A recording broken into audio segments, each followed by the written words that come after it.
नमस्कार साथियों, स्वागत है आपका सिविल लक्ष्य अकेडमी के Chhattisgarh daily current affairs program में।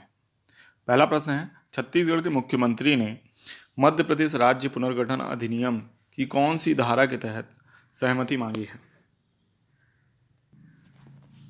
तो इसका सही जवाब है धारा 49(6). ठीक है, तो धारा 49(6) के तहत सहमति मांगी है। अब क्या है पूरा मामला, समझते हैं। जो सेवानिवृत्त कर्मचारी हैं, ठीक है, उनकी पेंशन में जो बढ़ोतरी है, महंगाई भत्ता जो उनको दिया जाना है, वो 42% के हिसाब से दिया जाना है। ठीक है, 42% के हिसाब से। लेकिन इसमें दिक्कत ये है कि जो राज्य पुनर्गठन अधिनियम जो है, मध्य प्रदेश राज्य पुनर्गठन अधिनियम 2000, इसके तहत जो भी कर्मचारी, यानी अब दोनों ही राज्यों में कुछ कर्मचारी बटे उस समय, ठीक है, तो अब वो रिटायर हुए हैं, है ना, तो अब उनके लिए जो भी फैसला लेना है उसमें दोनों ही राज्यों की, यानी कह सकते हैं मंत्रिपरिषद, या कह सकते हैं आपकी विधानसभा की स्वीकृति लगेगी। ठीक है, ऐसे कुछ मामले हैं।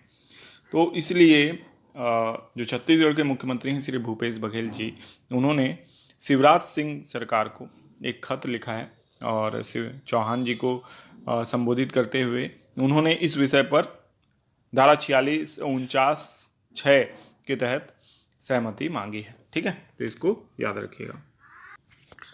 नेक्स्ट क्वेश्चन है, किस जिले में कुश्ती एकेडमी खोलने का मुख्यमंत्री ने घोषणा की है? तो इसका सही जवाब है कोंडागांव। अब क्या है मामला, कोंडागांव से एक पहलवान आई थी और उन्होंने कह सकते हैं विनती की मुख्यमंत्री से कि कुश्ती एकेडमी यानी बस्तर क्षेत्र में होनी चाहिए। तो मुख्यमंत्री ने उनके ही क्षेत्र में कुश्ती एकेडमी खोलने की घोषणा की है। ठीक है, तो कोंडागांव में इसलिए कुश्ती एकेडमी खुलेगी। नेक्स्ट क्वेश्चन है, मुख्यमंत्री ने सुराजी गांव योजना के तहत कितने गौठानों को उत्कृष्ट कार्य के लिए सम्मानित किया है? तो इसका सही जवाब है 3। ठीक है, तो 3 गौठानों को सम्मानित किया गया है ना।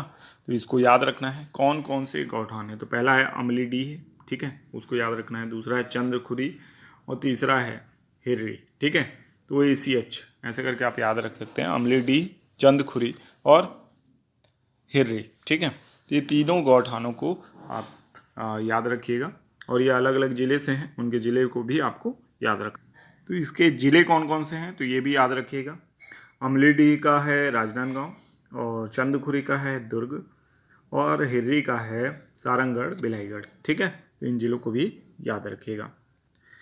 नेक्स्ट क्वेश्चन है, छत्तीसगढ़ कुक्कुट पालन प्रोत्साहन योजना के शुभारंभ की घोषणा कब की गई है? तो इसका सही जवाब है 15 अगस्त को। तो 15 अगस्त को बहुत सी घोषणाएं की हैं मुख्यमंत्री जी ने। उनमें से एक महत्वपूर्ण घोषणा ये भी थी कि छत्तीसगढ़ में छत्तीसगढ़ कुक्कुट पालन प्रोत्साहन योजना शुरू की जाएगी और इसका शुभारंभ की घोषणा कब हुई है?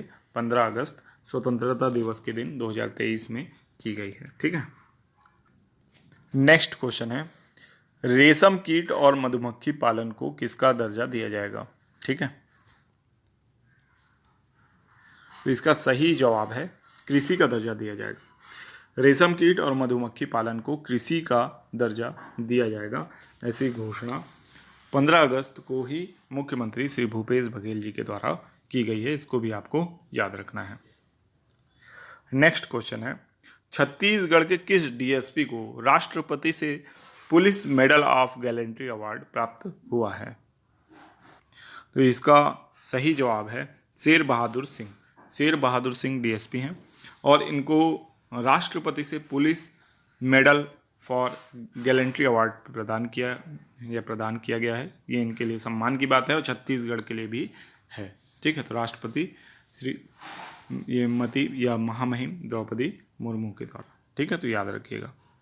इसके बाद आप लोगों के लिए होमवर्क प्रश्न है, छत्तीसगढ़ में छत्तीसगढ़ साहित्य अकादमी पुरस्कार की पुरस्कार राशि क्या रखी गई है? आपके ऑप्शन है 1 लाख, 2 लाख, 3 लाख या 5 लाख। तो याद रखिएगा, ये भी बहुत ही महत्वपूर्ण है। छत्तीसगढ़ साहित्य अकादमी पुरस्कार, ठीक है, ये 3 श्रेणियों में दिया जा रहा है। कितने श्रेणियों में? 3 श्रेणियों में। तो इसको भी याद रखना है आपको कि 3 श्रेणियों में यह पुरस्कार दिया जाएगा इसमें कौन कौन सी स्टडी होगी, तो पहले तो छत्तीसगढ़ी जितनी भी यहाँ की स्थानीय भाषाएं अगर उसमें कोई रचना होती है तो उसके लिए, दूसरा हिंदी में पद्य के लिए, और हिंदी में गद्य के लिए तीसरा है। ठीक है। पिछले वीडियो में हमने आपसे क्वेश्चन पूछा था कि किस देश से वापस आने का अलर्ट विदेश मंत्रालय ने जारी किया है, तो इसका सही जवाब था नाइजर। ठीक है, नाइजर देश से वापस आने के लिए अलर्ट जारी किया जा चुका है, तो इसको याद रखिएगा। वहाँ पे युद्ध हो सकता है, ऐसी संभावनाएं हैं। ठीक है, तो आशा करते हैं ये वीडियो आपको पसंद आया होगा, और अगर ये वीडियो पसंद आया तो चैनल को लाइक करें और सब्सक्राइब करें। ठीक है, मिलते हैं नेक्स्ट वीडियो में। आपका दिन शुभ हो। धन्यवाद।